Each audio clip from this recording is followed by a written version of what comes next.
প্রিয় চাকরি প্রার্থীরা, তোমাদের জন্য কিন্তু দারুণ একটি চাকরির সুখবর উঠে এসেছে।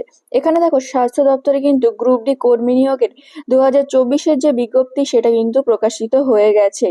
এখন দেখো যে আমরা তোমাদের যে নোটিশটি দেখাচ্ছি, সেখানে কিন্তু দেখো এখানে যে ডেটটা আছে সেটা কিন্তু 5/8/2024-এ প্রকাশিত হয়েছে। এবার এই নোটিফিকেশনে ঠিক কি বলা হয়েছে, কিভাবে তোমরা অ্যাপ্লাই করবে, তোমাদের শূন্যপদ, যোগ্যতা, বয়স, সমস্ত কিছু কিন্তু আজকের এই ভিডিওতে আমরা বিস্তারিত আলোচনা করব। আশা করছি ভিডিওটি তোমাদের অনেক গুরুত্বপূর্ণ হবে, তাহলে মনোযোগ সহকারে তোমরা কিন্তু ভিডিওটি দেখতে থাকো। আর তোমরা যদি আমাদের YouTube channel WP job news 24 কে সাবস্ক্রাইব না করে থাকো, অবশ্যই কিন্তু সাবস্ক্রাইব করে নাও। প্রতিদিন সন্ধ্যে 6টা এবং রাত 9টা এরকম নতুন নতুন জবের আপডেট সবার আগে পাওয়ার জন্য। দেখো এখানে কি বলা হয়েছে যে রাজ্যের সমস্ত স্তরের চাকরি প্রার্থীদের জন্য কিন্তু দারুণ সুখবর। রাজ্যের স্বাস্থ্য দপ্তরের পক্ষ থেকে গ্রুপ ডি সহ বেশ কিছু শূন্যপদে কর্মী নিয়োগের বিজ্ঞপ্তি প্রকাশিত হয়েছে। তাহলে তোমরা সকলেই বুঝতে পারছো যে রাজ্যের যে স্বাস্থ্য দপ্তর আছে সেখান থেকে কিন্তু গ্রুপ ডি কর্মী নিয়োগের বিজ্ঞপ্তি প্রকাশিত হয়েছে। যে কোনো ভারতীয় নাগরিক অর্থাৎ পশ্চিমবঙ্গের প্রতিটি জেলার চাকরি প্রার্থীরা কিন্তু আপনারা এখানে আবেদন করতে পারবেন। দেখুন, পুরুষ এবং মহিলা উভয় চাকরি প্রার্থী কিন্তু এখানে আবেদনযোগ্য। তাহলে আপনি পুরুষ বা মহিলা যে কেউ হন না কেন, আপনারা কিন্তু এখানে আবেদনযোগ্য।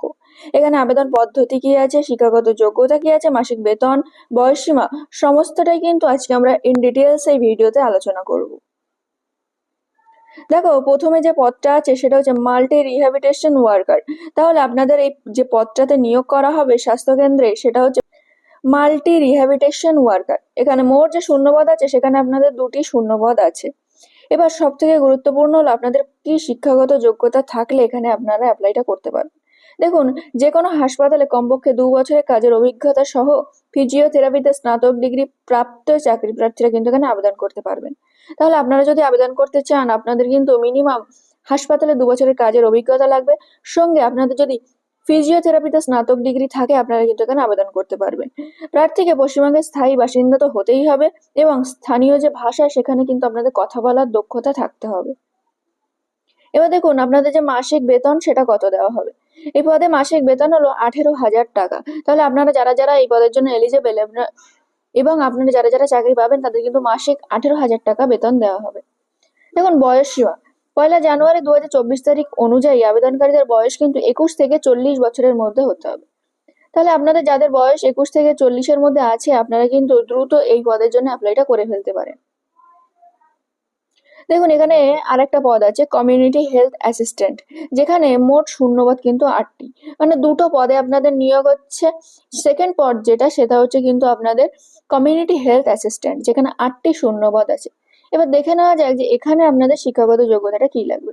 দেখুন, ভারতীয় নার্সিং কাউন্সিল দ্বারা স্বীকৃত যে কোনো প্রতিষ্ঠান থেকে ANM অথবা GNM কোর্স সম্পূর্ণ করতে হবে। তাহলে আপনি যদি কমিউনিটি হেলথ অ্যাসিস্ট্যান্ট পদে চাকরি করতে চান, আপনার কিন্তু ভারতীয় নার্সিং কাউন্সিল দ্বারা যে স্বীকৃত ANM অথবা GNM কোর্স আপনাদের থাকতেই হবে। এবং অবশ্যই পশ্চিমবঙ্গ নার্সিং কাউন্সিলে আপনার কিন্তু নামটা নথিভুক্ত থাকতে হবে। এবার প্রার্থীকে কিন্তু বাংলা ভাষায় কথা বলার দক্ষতা থাকতে হবে। আর এই পদে কেবলমাত্র কিন্তু মহিলারাই আবেদন জানাতে পারবেন। এবার আপনাদের মাসিক বেতন দেখুন এখানে কত দেওয়া হবে। এই পদে মাসিক বেতন 13,000 টাকা কিন্তু আপনাদের দেওয়া হবে। দেখুন, এবার আপনাদের বয়স সীমা 1 জানুয়ারি 2024 তারিখ অনুযায়ী আবেদনকারীদের বয়স কিন্তু 21 থেকে 40 বছরের মধ্যে হতে হবে। তাহলে আপনার বয়স যদি 21 থেকে 40 বছরের মধ্যে হয়ে থাকে, আপনি কিন্তু এই কমিউনিটি হেলথ অ্যাসিস্ট্যান্ট পদের জন্য এলিজেবল। এবার আবেদন পদ্ধতি, কি পদ্ধতিতে আপনারা আবেদন করতে পারবেন। দেখুন, অফলাইনের মাধ্যমে সম্পূর্ণ আবেদনটি করা যাবে। তাহলে আপনাদের কিন্তু কোনো অনলাইনের মাধ্যমে আবেদন করতে হবে না, আপনারা সম্পূর্ণ অফলাইনের মাধ্যমে আবেদনটি করতে পারবেন। দেখুন, জেলা দপ্তরের ওয়েবসাইটে প্রকাশিত বিজ্ঞপ্তির শেষে কিন্তু আবেদনপত্রটি পেয়ে যাবেন। তাহলে আমরা আমাদের ভিডিও ডেসক্রিপশন বক্সে কিংবা হোয়াটসঅ্যাপ গ্রুপে কিন্তু এই নোটিশটি দিয়ে রাখবো, যার শেষে আবেদনপত্রটি আছে, এবং ভিডিও শেষে আমরা কিন্তু সেই আবেদনপত্রটি আপনাদের সামনে দেখাবো। দেখুন, ওই আবেদনপত্রের ফাঁকা জায়গাগুলি নির্ভুলভাবে প্রয়োজনীয় তথ্য পূরণ করতে হবে। এরপর পূরণ করা আবেদনপত্রের সঙ্গে শিক্ষাগত যোগ্যতা সহ নথিপত্র যুক্ত করতে হবে এবং সবশেষে সম্পূর্ণ আবেদনটি নিয়ে ইন্টারভিউ তারিখের ঠিকানায়, যে ঠিকানাটা আমরা দেবো, সেখানে কিন্তু উপস্থিত হয়ে যেতে হবে। দেখুন, এখানে আবেদনের ফিটা কি আছে। আবেদন জানানোর ক্ষেত্রে সংরক্ষিত শ্রেণীর প্রার্থীদের ক্ষেত্রে কিন্তু 50 টাকা এবং অসংরক্ষিত শ্রেণীর প্রার্থীদের ক্ষেত্রে কিন্তু 100 টাকা দিতে হবে। তাহলে আপনি যদি সংরক্ষিত শ্রেণীর প্রার্থী হন তাহলে আপনাকে 50 টাকা, আর যদি আপনি জেনারেল ক্যান্ডিডেট আপনাকে কিন্তু 100 টাকা দিতে হবে আবেদনের ফি হিসাবে। অনলাইন পেমেন্ট সিস্টেমের মাধ্যমে নির্দিষ্ট ব্যাংক অ্যাকাউন্টে কিন্তু ফি জমা আপনাদের করতে হবে। দেখুন এখানে ইন্টারভিউ ঠিকানাটা দেওয়া আছে, আপনারা চাইলে কিন্তু এখানে স্ক্রিনশটটা নিয়ে নিতে পারেন। এই যে ঠিকানা আছে, the CMOH and secretary DH and FW সমিতি, Jalpaiguri, CMOH office, first floor, district health and administrative building, hospital পাড়া, জলপাইগুড়ি 735101। এই ঠিকানা কিন্তু আপনাদের যে আবেদনপত্র সেটা পাঠাতে হবে। এবার দেখুন সব থেকে গুরুত্বপূর্ণ হলো আপনাদের ইন্টারভিউয়ের তারিখ। এই যে মাল্টি রিহ্যাবিলিটেশন ওয়ার্কার পদে ইন্টারভিউ হবে 28 আগস্ট 2024 তারিখে, এবং কমিউনিটি হেলথ অ্যাসিস্ট্যান্ট পদে যে ইন্টারভিউ হবে সেটা কিন্তু 23 আগস্ট 2024 তারিখে। তাহলে আপনারা বুঝে গেলেন কোন পদের জন্য কবে ইন্টারভিউটা হবে। দেখুন এটা হচ্ছে আপনাদের আবেদনপত্র। এখানে আপনি আপনার নামটা ব্লক লেটারে লিখবেন, তারপরে আপনার ফাদার নেম লিখবেন, সব কিন্তু ব্লক লেটার মানে বড় হাতে লিখবেন। এখানে পার্মানেন্ট অ্যাড্রেসটা লিখবেন, তারপরে আপনার police station, post office, district, pin code সবকিছু দেবেন। তারপরে আপনি মেল না ফিমেল সেটা দেবেন, ডেট অফ বার্থ এখানে দেবেন, আর আপনার যে 1/1/2024 হিসাবে কত মাস কত দিন কত বছর বয়স সেটা কিন্তু এখানে উল্লেখ করবেন।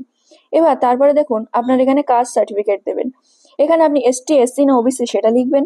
এখানে মোবাইল নাম্বার দেবেন, ইমেল আইডি দেবেন, আর হচ্ছে আপনার যে এএনএম, জিএনএম বা এমবিবিএস ডিগ্রি আছে সেখানে যে রেজিস্ট্রেশন নাম্বারটা সেখানে বসিয়ে দেবেন। এবার সব থেকে গুরুত্বপূর্ণ হলো আপনাকে এখানে কি কি ডিটেলস দিতে হবে। এখানে প্রথমে আপনি মাধ্যমিকের ডিটেলস দেবেন, তারপরে হচ্ছে উচ্চ মাধ্যমিকের ডিটেলস দেবেন, এএনএম জিএনএম থাকলে সেই ডিটেলস দেবেন। দেওয়ার পরে ইয়ার পাসিং দেবেন, কোন ইউনিভার্সিটি বা বোর্ডের আন্ডারে টোটাল কত মার্কস পেয়েছেন, কত মার্কসের পরীক্ষা হয়েছে, আর টোটাল পার্সেন্টেজ আপনি কত পেয়েছেন, সমস্ত কিছু ডিটেলস কিন্তু এখানে ফিল আপ করবেন। এবার দেখুন এখানে যদি আপনার কোনো কাজের অভিজ্ঞতা থেকে থাকে আপনি কিন্তু এখানে সেই অভিজ্ঞতাটাও লিখে দিতে পারেন। তারপর এটা সম্পূর্ণ হয়ে গেলে এখানে প্লেস দেবেন, ডেট দেবেন, আর এখানে সিগনেচার করে আমরা যে ঠিকানাটা দেখালাম আপনাদের সেই ঠিকানায় কিন্তু পাঠিয়ে দেবেন।